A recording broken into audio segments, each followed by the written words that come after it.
नमस्कार मित्रों, Shekhar astrology YouTube channel पे आपका पुनः स्वागत और अभिनंदन है। आज हम चर्चा लेकर आए हैं ज्योतिष शास्त्र के एक खास विषय के बारे में। यह विषय है जन्म कुंडली के अधीन जब अनेक तरह के शुभ योग होते हैं, जैसे लक्ष्मी योग, राजयोग, धन योग इत्यादि, जिसके फलाफल सभी को जीवन में प्राप्त नहीं होते हैं, या कहें कि जन्म कुंडली में अनेक शुभ योग होने के बावजूद भी वास्तविक जीवन में हम उसके फलाफल नहीं प्राप्त कर पाते हैं। मन में यह सवाल उठता है कि आखिर क्या ऐसी वजह है जिसके वजह से जन्म कुंडली में दिखने वाले, जन्म कुंडली में बताए जाने वाले ये जो शुभ योग हैं, इनके फलाफल हमें प्राप्त नहीं हो रहे। जन्म कुंडली में ग्रहों के फलाफल प्राप्त होने की दो विशेष शर्तें होती हैं। सबसे पहले तो हमें यह देखना चाहिए कि जन्म कुंडली में जो भी योग या शुभ योग हो, राजयोग हो, जिसकी चर्चा हम कर रहे हैं या जिसे हम मान बैठे हैं कि यह एक राजयोग है, वह कहाँ से उद्धृत है। यानी कि जब तक ज्योतिष शास्त्र के मूल ग्रंथों में इन ग्रह योगों को शुभ योग की संज्ञा नहीं दी गई है। अनेक विद्वान ज्योतिषकारों ने जब तक किसी खास योग को राजयोग की संज्ञा नहीं दी है, यानी शास्त्र सम्मत बात अगर नहीं हो, तो यह निश्चित मानिए कि जीवन में वह योग वैसा फलाफल नहीं दे सकता है जिसकी आशा आप करते हैं। यानी आज के समय में YouTube पे अनेक प्रकार के ऐसे वीडियो आ रहे हैं जिसमें छोटी छोटी बातों को लेकर अनेक प्रकार के फलाफल बताए जाते हैं, या सामान्य से सामान्य प्रकार के योग को राजयोग की संज्ञा देकर उसका महिमा मंडन किया जाता है। और बुद्धि की कमी की वजह से, या कहें कि ज्योतिष शास्त्र में ज्ञान की कमी की वजह से आप मान बैठते हैं इस प्रकार के ग्रह योग हमारे कुंडली में भी है तो हमें भी ये सब फल प्राप्त होंगे। परंतु ज्योतिष शास्त्र अत्यंत ही गूढ़ विषय है। ज्योतिष शास्त्र का ज्ञान कुछ खास लोगों को ही है, यानी कि ज्योतिष की जो शास्त्र सम्मत जानकारी है उसके अभाव में यदि कोई चीज़ वीडियो के माध्यम में बताया जाता है तो वह सुनने में तो अच्छा लगता है और उसे सुनकर ऐसा लगता है कि हमारी कुंडली में भी यह ग्रह स्थिति विद्यमान है, हमें भी जीवन में ये सब चीज़ें प्राप्त होंगी। परंतु वास्तविकता उससे उलट होती है, क्योंकि सभी योग साधारण सी बातों को लेकर जो राजयोग की संज्ञा दी जाती है वह जीवन में उस प्रकार के फलाफल नहीं दे सकते हैं जिसकी चर्चा वीडियो के माध्यम से की जाती है। अतः जन्म कुंडली में क्या योग है, किन योगों का क्या फलाफल होगा इत्यादि सारी विषयों को तभी आप सही से जान पाएंगे जब आप किसी सही व्यक्ति के बातों का अनुसरण करते हैं, सही वीडियो का आकलन करते हैं, देखते हैं। दूसरी बात होती है कि जन्म कुंडली में कुछ खास ग्रह स्थिति ऐसे होते हैं जो शुभ योगों के प्रभाव को निष्फल कर देता है। जन्म कुंडली शास्त्र में 3 ग्रहों को विशेष महत्व दिया गया है, या कहें कि 3 बातों का महत्व विशेष रूप से दिया जाता है, जिसमें सबसे पहले आता है चंद्रमा की स्थिति। यानी लग्न के बाद दूसरे स्थान पे जो स्थिति आती है वह चंद्रमा और चंद्र कुंडली की स्थिति आती है, यानी चंद्रमा को विशेष महत्व दिया गया है। दूसरे स्थान पे सूर्य की स्थिति आती है, यानी सूर्य को भी विशेष महत्व दिया गया है। और लग्न और लग्नेश का भी महत्व कम नहीं आंका जा सकता है, यानी लग्नेश, चंद्रमा और सूर्य, ये 3 ग्रह जो होते हैं वे किसी जन्म कुंडली के आधार होते हैं। यानी जन्म कुंडली में जो भी शुभ योग दिखाई दे रहे हैं, जो भी राजयोग दिखाई दे रहे हैं, लक्ष्मी योग दिखाई दे रहे हैं, धन योग दिखाई दे रहे हैं, ये तभी फलीभूत हो सकते हैं जब आपके कुंडली में चंद्रमा, सूर्य और लग्न और लग्नेश शुभ स्थिति में हो, बली स्थिति में हो और पूर्ण प्रभाव देने की स्थिति में हो। अन्यथा चंद्रमा का निर्बल होना, सूर्य का निर्बल होना या लग्नेश का निर्बल होना कहीं ना कहीं फलाफल प्राप्ति में कमी दिखाता है। यानी जब ये 3 ग्रह आपको विशेष रूप से सपोर्ट नहीं करेंगे तब जन्म कुंडली में बनने वाले अनेक शुभ योगों का फलाफल न्यूनतम रह जाता है। ज्योतिष शास्त्र के अंतर्गत चंद्रमा कर्क राशि के स्वामी होते हैं और ये वृष राशि में उच्च राशि के माने जाते हैं। साथ ही साथ चंद्रमा वृश्चिक राशि में नीच राशि के माने जाते हैं। किसी भी जन्म कुंडली में क्या फलाफल प्राप्त होंगे, यानी जन्म कुंडली को देखकर अगर यह बताना है कि जीवन में क्या फलाफल प्राप्त होंगे, तो उसके लिए चंद्रमा की स्थिति पे इन बातों का ध्यान रखना चाहिए कि चंद्रमा यदि स्वगृही के हों यानी कर्क राशि के, उच्च राशि के हों यानी वृष राशि के, तो यह चंद्रमा मजबूत चंद्रमा कहा जाएगा। यानी ऐसे जातक जिनके कुंडली में चंद्रमा मजबूत स्थिति में विराजमान हो, तो यह निश्चित मानिए कि उनके जीवन में अनेक शुभ फल प्राप्त होते हैं। चंद्रमा का बली होना स्वयं में एक विशेष प्रकार का योग बनाता है।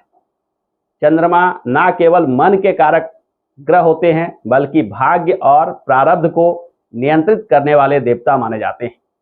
तो चंद्रमा का बली होना भाग्य और प्रारब्ध का बली होना ऐसा माना जा सकता है। चंद्रमा के शुभ फल में आने से, चंद्रमा के बली हो जाने से जीवन में बौद्धिक स्थिति अच्छी होती है, सोच विचार अच्छा होता है, आपका वाणी बुद्धि बर्ताव व्यवहार सब चीज समाज के अनुकूल होता है, जिसके वजह से आप अपने वाणी आचार विचार और बर्ताव के वजह से सफलता प्राप्त करते हैं। मन का स्थिति शुभ होने से आप अच्छे प्रकार से चिंतन मनन करके कोई कार्य को करते हैं, ना आप में अधीरता होती है ना जल्दबाजी होती है, यानी किसी कार्य को भली भांति समझकर करते हैं, जिससे सफलता मिलना आसान हो जाता है। जन्म कुंडली में भी जब कोई खास धन योग या राजयोग बन रहा हो और वहां चंद्रमा बली हो, तो यह निश्चित मानिए कि व्यक्ति मन और बुद्धि के बल पे जो कार्य करेंगे वह धन के रूप में निश्चित रूप से प्राप्त होगा, यानी उसके परिणाम धन संपदा विशेष रूप से देता है। चंद्रमा के बाद दूसरे नंबर पे जो ग्रह आता है वह है सूर्य। सूर्य पद प्रतिष्ठा के कारक ग्रह माने जाते हैं। यह आत्मबल के कारक ग्रह माने जाते हैं। उत्साह उमंग इत्यादि चीजों को सूर्य से जोड़कर देखा जाता है। यदि आपके जन्म कुंडली में सूर्य बलवान स्थिति में हो, शास्त्रों में बताया गया है कि सूर्य सिंह राशि के स्वामी होते हैं एवं सूर्य मेष राशि में उच्च राशि के माने जाते हैं और सूर्य को तुला राशि के अंतर्गत नीच राशि का माना जाता है। जब कुंडली में सूर्य स्वगृही यानी मेष राशि के हों, क्षमा कीजिएगा, स्वगृही यानी सिंह राशि के हों और उच्च राशि यानी मेष राशि के हों, तो सूर्य बली होंगे और सूर्य अपने पूर्ण फलाफल आपको प्रदान करेंगे। यानी आप में साहस शक्ति विशेष रूप से होगी, आप में आत्मविश्वास होगा, किसी कार्य को करने की इच्छा शक्ति उत्साह उमंग विशेष रूप से होगी। इस सूर्य के शुभ प्रभाव से आप जीवन में कोई कार्य पूरे उत्साह उमंग और आत्मविश्वास के साथ करते हैं तो आपको निश्चित रूप से सफलता प्राप्त होती है। तो सूर्य का मेष राशि में स्थित होना या सूर्य का सिंह राशि में स्थित होना, दोनों स्थिति में जीवन में सूर्य के शुभ फल विशेष रूप से प्राप्त होते हैं। सूर्य का बलवान होना जन्म कुंडली के अंतर्गत अपने आप में एक शुभ योग माना जाता है।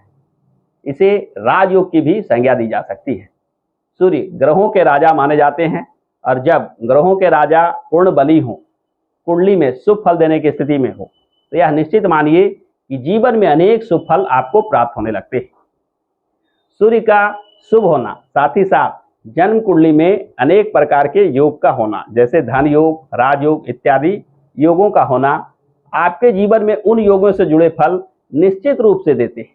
यानी सूर्य का बली होना कहीं ना कहीं आप में आत्मविश्वास आशा उमंग एवं कार्यशीलता को बढ़ाकर जो शुभ योग आपके कुंडली में बन रहे हैं उसके फलाफल निश्चित रूप से प्राप्त करवाते हैं।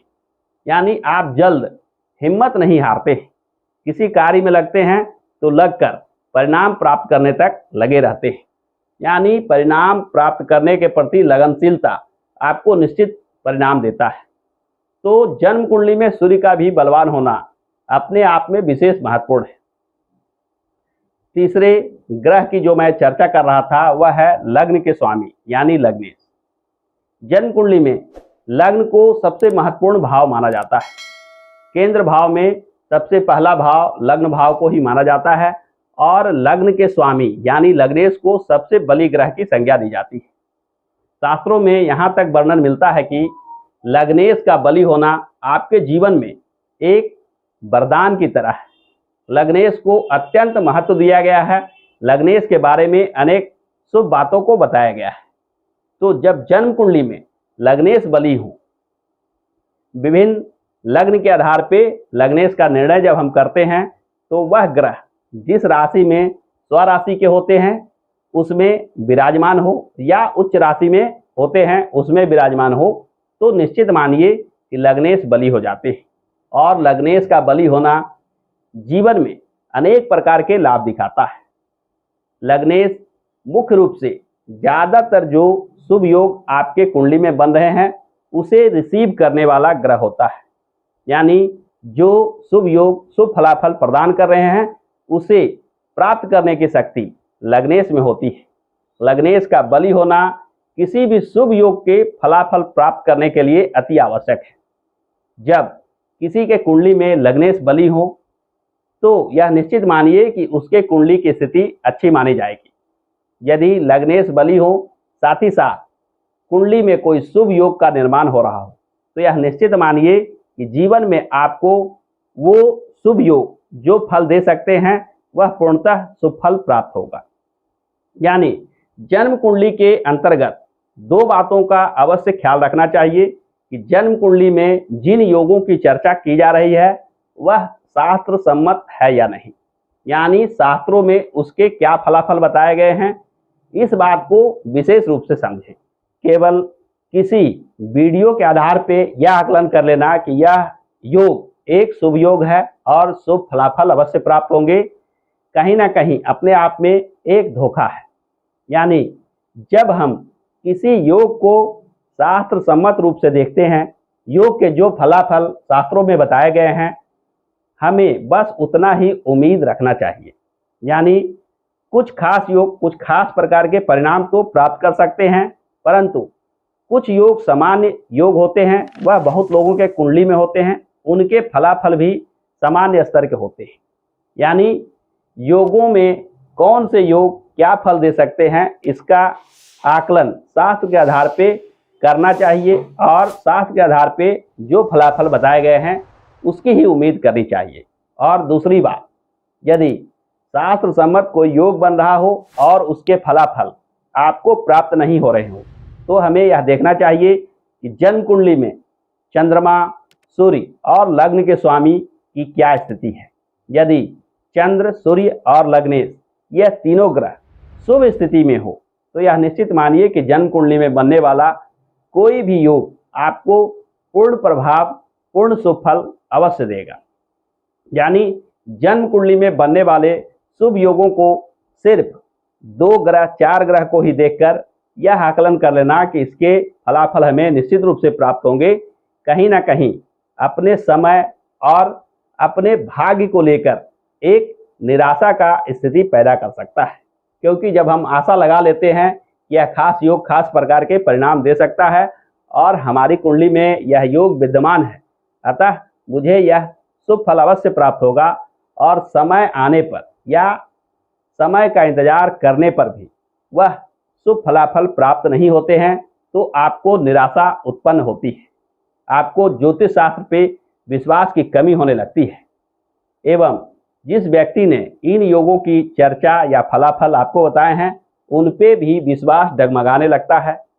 अतः किसी भी जन्म कुंडली में कौन से शुभ योग क्या फलाफल दे सकते हैं एवं फलाफल दे सकते हैं फिर भी फलाफल क्यों नहीं प्राप्त हो रहा है, इन सारी बातों को मैंने एक एक कर विस्तार से आपके समक्ष रखा।